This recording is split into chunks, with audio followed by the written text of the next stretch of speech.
રાજકોટમાં આવેલા રાજીના મહેરબાન એડિશનલ ડિસ્ટ્રિક્ટ એન્ડ સેશન્સ જજ અને સ્પેશિયલ પોસ્કો જજ અલી હુસેન મોહી બિલ્લા શેખે આરોપી અજય ઉર્ફે લાલો બીજલભાઈને દુષ્કર્મના કેસમાં તકસીરવાર ઠરાવી 20 વર્ષની સજા અને દંડ ફટકાર્યો છે.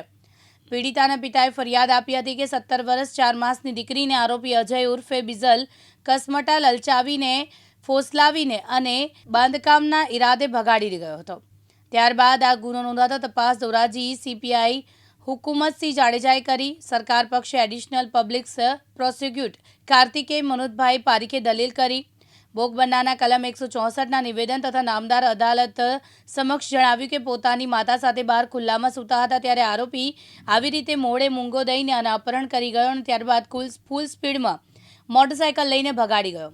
અમદાવાદ તેણીને લગ્ન કરવા લઈ ગયા, પરંતુ લગ્નની ઉંમર ઘટતી હોવાથી તેણીને જૂનાગઢ પાસે કોઈક વાડીમાં રાખી અને તેને પૂરી રાખતો અને વારંવાર દુષ્કર્મ આચરતો. આ તબક્કે સરકાર પક્ષે વિશેષ દલીલ કરી અને આરોપીને સારી રીતે જાણતો ભોગ બનનારની ઉંમર નાની એવા સંજોગોમાં તેને જાણી જોઈને આચરેલો ગુનો. ભોગ બનનાર ઉંમર એવી નથી કે તેને પ્રેમ સંબંધ વિશે કશું ખબર પડે. આ તમામ સંજોગોને ધ્યાનમાં લઈ અને સાથે સાથે ભોગ બનનારને ગર્ભ ધારણ કર્યું હતું. તેનું ડીએનએ રિપોર્ટ પ્રમાણે આ બાળકના કુદરતી પિતા આરોપી અજય હોવાનું અને કુદરતી માતા ભોગ બનનાર હોવાનું પુરવાર થયેલું હતું. જે તમામ સંજોગોને ધ્યાનમાં લઈ આરોપીને તકસીરવાર ઠેરાવી દલીલો કરી હતી. નમસ્તે, હું કાર્તિકેય મનોજભાઈ Parekh, additional public prosecutor, sessions court Dhoraji. આજરોજ ધોરાજીના મહેરબાન એડિશનલ ડિસ્ટ્રિક્ટ એન્ડ સેશન્સ જજ સ્પેશિયલ પોક્સો જજ શ્રી અલી હુસેન મોહિબુલ્લા શેખ સાહેબે આરોપી અજય ઉર્ફે લાલો બીજલભાઈ કરમટા રહેવાસી મેર વદરવાડાને પોક્સો કેસમાં સગીર વયની દીકરી સાથે દુષ્કર્મ કરવા બદલ તકસીરવાન ઠરાવી અને 20 વર્ષની સજા અને દંડ ફટકારેલ છે. બનાવની વિગત એવી છે કે ભોગ બનનારના પિતાએ તેની દીકરી ઘરેથી ગાયબ થયેલ હોવાની ફરિયાદ આપેલી.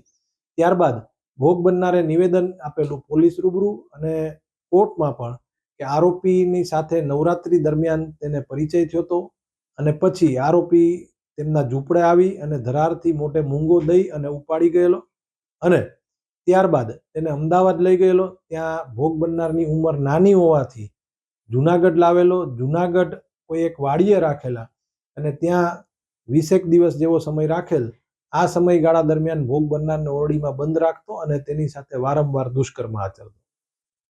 આ દુષ્કર્મના લીધે ભોગ બનનારને ગર્ભ રહી જવા પામેલ, જે ગર્ભના નમૂનાઓ પણ તપાસ કરનાર અધિકારી શ્રી હુકુમતસિંહ જાડેજાએ લીધેલા હતા અને ડીએનએ રિપોર્ટમાં પેટર્નિટી ટેસ્ટ પોઝિટિવ, એટલે કે આરોપી છે તે જ સદર ગર્ભના કુદરતી પિતા છે તેવો રિપોર્ટ આવેલ.